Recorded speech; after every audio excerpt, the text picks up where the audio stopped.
하루 만에 삼성전자가 다시 30만 원 선 위로 올라섰습니다. 투자자 여러분 반갑습니다. 2026년 7월 6일 오늘도 주식 공부 시작하겠습니다. 지난주 국내 증시는 이틀 사이에 완전히 다른 두 얼굴을 보여줬습니다. 지난 2일 시장은 개장하자마자 급락하며 8,000선 아래로 미끄러졌습니다. 그런데 바로 다음 날인 지난 3일 시장은 거짓말처럼 반등했습니다. 코스피는 5.76% 급등하며 8,088선까지 회복했고 8,000선을 하루 만에 되찾았습니다. 그 중심에 삼성전자가 있었습니다. 삼성전자는 하루 만에 8% 넘게 급등하며 30만 원 선을 다시 넘어섰습니다. 전날의 공포가 무색할 만큼 극적인 반전이었습니다. 그런데 이 반등을 두고 투자자들은 두 갈래로 나뉘었습니다. 그 이야기는 뒤에서 반드시 다시 짚겠습니다. 오늘은 이 롤러코스터 같은 이틀을 투자자의 눈으로 차근차근 뜯어보겠습니다. 시간 순서대로 짚어보겠습니다. 지난 2일 아침 국내 증시는 개장과 동시에 급락했습니다. 미국 반도체주가 밤사이 크게 빠진 여파가 그대로 넘어온 것이었습니다. 마이크론과 샌디스크 같은 미국 반도체주가 하루 만에 10% 넘게 급락했고 그 냉기가 아침에 우리 시장으로 번졌습니다. 그 결과 매도 사이드카까지 발동되며 삼성전자와 SK하이닉스가 크게 흔들렸습니다. 그런데 바로 다음 날 상황이 완전히 뒤집혔습니다. 지난 3일 시장은 장중 한때 흔들리기도 했지만 결국 강하게 튀어올랐습니다. 이런 급락 뒤 급반등을 두고 흔히 V자 반등이라고 부릅니다. 이날의 주인공은 단연 삼성전자였습니다. 삼성전자는 8% 넘게 급등하며 30만 원 선을 다시 돌파했고 30만 원대 초반에 안착했습니다. 전날 무너졌던 30만 원 선을 하루 만에 되찾은 것입니다. SK하이닉스는 더 강했습니다. 무려 10% 넘게 급등하며 전날의 낙폭을 대부분 만회했습니다. 반도체 두 대장주가 나란히 강하게 튀어오르면서 시장 전체를 끌어올렸습니다. 불과 하루 전만 해도 공포에 휩싸였던 시장이 하루 만에 환호로 바뀐 셈입니다. 여기서 자연스럽게 한 가지 질문이 떠오릅니다. 대체 하루 사이에 무엇이 바뀌었길래 시장이 이렇게 돌변한 걸까요? 반등의 첫 번째 이유는 저가 매수세입니다.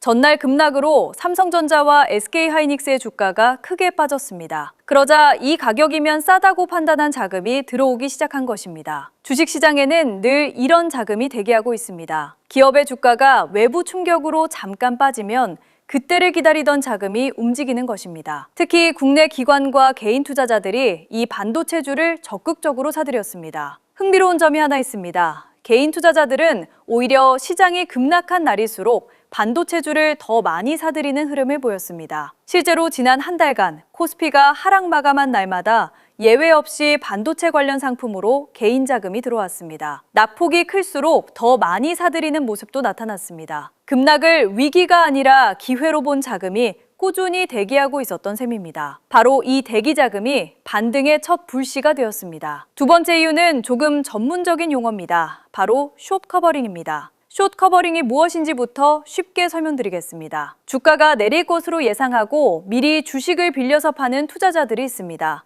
이것을 공매도라고 부릅니다. 예를 들어 볼까요? 지금 10만 원인 주식이 앞으로 떨어질 것 같으면 이 주식을 빌려서 지금 10만 원에 팝니다. 나중에 주가가 8만 원으로 떨어지면 8만 원에 되사서 빌린 주식을 갚습니다. 그러면 2만 원의 차익이 남습니다. 이것이 공매도의 기본 구조입니다. 그런데 예상과 달리 주가가 갑자기 오르기 시작하면 어떻게 될까요? 빌려서 판 주식을 되갚아야 하는데 가격이 오를수록 손실이 커집니다. 그래서 이들은 손실이 막기 위해 서둘러 주식을 되사야 합니다. 이렇게 급하게 되사는 매수가 몰리는 것을 숏 커버링이라고 합니다. 지난 3일의 반등에는 바로 이 숏 커버링이 강하게 작용했습니다. 급락 때 공매도로 팔았던 물량이 반등이 시작되자 한꺼번에 되사기로 몰린 것입니다. 그 매수가 상승에 기름을 부으면서 반등의 폭이 더 커졌습니다. 세 번째 이유는 정책입니다. 이 부분이 이번 반등에서 특히 눈여겨볼 대목입니다. 지난 6월 29일 청와대에서 열린 한 행사에서 반도체 산업에 대한 대규모 지원 방침이 발표됐습니다. 이재명 대통령과 이재용 삼성전자 회장, 그리고 최태원 SK그룹 회장이 함께한 자리였습니다. 나라의 최고 지도자와 대표 기업의 총수들이 한자리에 모였다는 것 자체가 상징적인 장면이었습니다. 한국 반도체 산업 역사상 최대 규모의 확장 계획에 불이 붙은 것입니다. 더 나아가 정부가 반도체 관련 세수를 인공지능 인프라 구축 기금으로 배정하는 방안을 논의 중이라는 소식도 전해졌습니다. 반도체에서 거둔 세금을 다시 AI 산업을 키우는 데 쓰겠다는 구상입니다. 정부가 반도체와 AI를 국가 차원에서 밀어주겠다는 신호를 보낸 셈입니다. 기업 혼자 뛰는 것과 나라가 함께 밀어주는 것은 무게가 다릅니다. 이런 정책적 뒷배는 투자 심리를 회복시키는 강력한 재료가 됩니다. 여기서 잠깐 멈춰서 생각해 볼 부분이 있습니다. 급락 다음 날 바로 강하게 반등하는 V자 반등은 그 자체로 하나의 신호입니다. 전날의 하락이 만약 기업의 진짜 문제 때문이었다면 이렇게 하루 만에 되돌리기 어렵습니다. 반대로 하루 만에 대부분을 회복했다는 것은 그 하락이 심리적 공포에 가까웠다는 뜻입니다. 즉, 지난 2일의 급락은 삼성전자의 실적이 나빠져서가 아니라 외부에서 넘어온 심리 충격이었던 것입니다. 그리고 그 심리가 진정되자 주가는 원래 자리로 빠르게 돌아왔습니다. 이 대목이 이번 반등이 우리에게 알려주는 첫 번째 교훈입니다. 여기까지가 지난주에 벌어진 일입니다. 하지만 투자자에게 정말 중요한 것은 지나간 이틀이 아니라 앞으로의 일입니다. 바로 이번 주에 아주 중요한 일정이 기다리고 있기 때문입니다. 이번 주 삼성전자가 2분기 잠정 실적을 발표합니다. 이 발표를 시작으로 본격적인 2분기 실적 시즌이 열립니다. 급락과 반등으로 요동쳤던 시장이 이제 진짜 성적표를 받아드는 시점에 온 것입니다. 그렇다면 이 실적 발표를 투자자는 어떻게 봐야 할까요? 이번 실적 발표가 중요한 이유는 분명합니다. 지난주의 급락과 반등은 따지고 보면 모두 심리의 영역이었습니다. 공포로 빠졌다가 기대로 올랐습니다. 어느 쪽도 삼성전자가 실제로 얼마를 벌었는지와는 직접 관련이 없었습니다. 하지만 실적은 다릅니다. 실적은 심리가 아니라 실제 숫자로 확인되는 성적표입니다. 지난 분기 동안 삼성전자가 얼마나 팔았고 얼마를 남겼는지가 숫자로 드러납니다. 주가는 심리로 흔들리지만 결국 오래 보면 실적이라는 중력으로 돌아옵니다. 아무리 기대가 커도 실적이 뒷받침되지 않으면 주가는 다시 내려오고 반대로 실적이 탄탄하면 일시적 하락은 회복되곤 합니다. 그래서 이번 실적 발표는 지난주의 반등이 진짜인지 아닌지를 가늠하는 시험대가 됩니다. 실적이 시장의 기대를 확인해준다면 반등은 더 단단한 바닥을 갖게 될 것입니다. 반대로 기대에 못 미친다면 다시 한번 출렁일 수도 있습니다. 그렇다면 시장은 지금 삼성전자에 무엇을 기대하고 있을까요? 가장 큰 기대는 메모리 반도체 업황의 회복입니다. 인공지능 시대가 열리면서 데이터 센터를 중심으로 메모리 수요가 폭발적으로 늘고 있습니다. AI를 학습시키고 구동하려면 어마어마한 양의 데이터를 빠르게 처리해야 합니다. 그 처리를 뒷받침하는 것이 바로 메모리 반도체입니다. 특히 고대 역폭 메모리, 즉 HBM이라 불리는 고성능 메모리가 그 중심에 있습니다. AI 반도체에는 이 고성능 메모리가 반드시 필요하기 때문입니다. 쉽게 말해 AI라는 거대한 엔진이 돌아가려면 이 메모리라는 연료가 계속 필요한 셈입니다. 그리고 삼성전자는 이 시장에서 점유율을 빠르게 회복하고 있는 것으로 평가받고 있습니다. 한때 경쟁사에 밀린다는 우려가 있었지만 제품 개선을 통해 다시 경쟁 대열에 올라선 것입니다. 시장은 바로 이 부분에서 삼성전자의 실적이 크게 개선될 것이라 기대하고 있습니다. 또 하나 주목할 부분은 메모리 가격입니다. 반도체 기업의 실적은 메모리 가격에 크게 좌우됩니다. 같은 양을 팔아도 가격이 오르면 이익이 크게 늘어나기 때문입니다. 그런데 최근 삼성전자가 3분기 디램 가격 협상에서 평균 판매 가격을 큰 폭으로 올리는 것을 목표로 하고 있다는 이야기가 전해졌습니다. 가격을 올릴 수 있다는 것은 그만큼 수요가 강하다는 뜻입니다. 사겠다는 곳이 많으면 파는 쪽이 가격 결정권을 주게 됩니다. 이런 가격 상승 흐름이 이어진다면 삼성전자의 하반기 실적 기대는 더욱 커질 수 있습니다. 시장의 전문가들, 즉 애널리스트들의 시선도 살펴볼 필요가 있습니다. 증권사 애널리스트들이 제시한 삼성전자의 목표 주가는 평균적으로 현재 주가보다 상당히 높은 수준입니다. 평균 목표 주가는 40만 원대 중후반에 형성되어 있습니다. 다수의 애널리스트가 매수 의견을 내고 있고 전반적인 투자 의견도 긍정적입니다. 물론 목표 주가는 어디까지나 전망일 뿐 반드시 맞는 것은 아닙니다.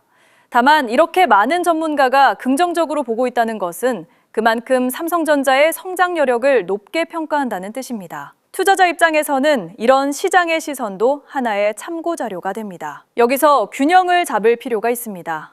지금까지 긍정적인 이야기를 주로 했지만 시장에는 늘 반대편의 목소리도 존재합니다. 일부 전문가들은 반도체주가 이미 많이 올랐다는 점을 지적합니다. 지난 하반기부터 반도체주가 가파르게 오르면서 일부 기관들은 비중을 조절해야 할 필요가 생겼다는 분석도 있습니다. 또한 인공지능 투자가 지나치게 과열된 것 아니냐는 고점 논란도 있습니다. 2분기 실적 발표를 앞두고 일시적으로 반도체주를 파는 움직임이 나올 수 있다는 전망도 나옵니다. 이런 반대편의 시각도 함께 알아야 한쪽으로 치우치지 않은 판단을 할 수 있습니다. 이제 앞에서 미뤄뒀던 이야기로 돌아가 보겠습니다. 지난주에 급락과 반등을 두고 투자자들은 두 갈래로 나뉘었다고 말씀드렸습니다. 한쪽은 급락하던 날 공포에 휩쓸려 서둘러 팔아버린 사람들입니다. 이들은 바로 다음 날의 반등을 빈손으로 지켜봐야 했습니다. 다른 한쪽은 급락을 오히려 기회로 보고 담담하게 대응한 사람들입니다. 이들은 다음 날의 반등을 온전히 누렸습니다. 같은 이틀을 보냈지만 결과는 정반대였습니다. 그 차이는 대체 어디에서 왔을까요? 두 부류를 가른 것은 정보의 양이 아니었습니다. 두 사람 모두 똑같이 급락 뉴스를 받고 똑같이 사이드카 소식을 들었습니다. 차이는 자기 안에 판단의 기준이 있느냐 없느냐였습니다. 기준이 없는 사람은 시장이 공포에 빠지면 함께 공포에 빠지고 시장이 환호하면 뒤늦게 따라 들어갑니다. 결국 비쌀 때 사고 쌀 때 파는 실수를 반복하게 됩니다. 가장 무서울 때 팔고 가장 뜨거울 때 사는 것.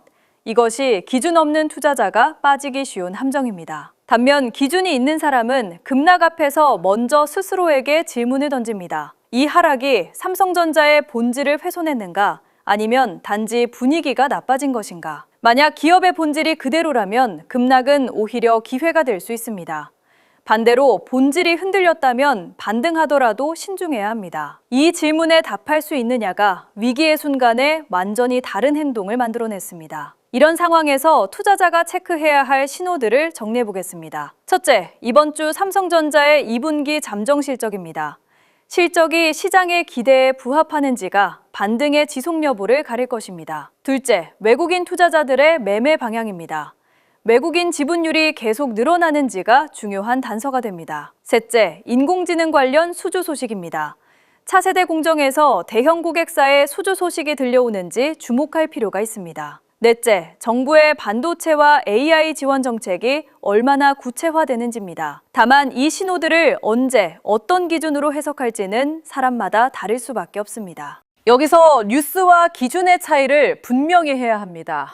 지난주의 급락과 반등은 이미 벌어진 어제의 사건입니다. 아무리 그 뉴스를 열심히 복기해도 그것은 지나간 일에 대한 설명일 뿐입니다.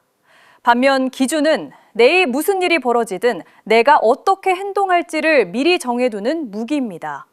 지난주 같은 급락과 반등은 앞으로도 반드시 또 옵니다. 그때마다 뉴스를 새로 검색하며 우왕좌왕할 것인지 준비된 기준으로 담담하게 대응할 것인지 그 선택이 몇 년 뒤 여러분의 계좌를 완전히 다른 모습으로 만들 것입니다. 여기서 한 가지 짚고 넘어갈 것이 있습니다. 기준은 급락하는 날에만 필요한 것이 아닙니다.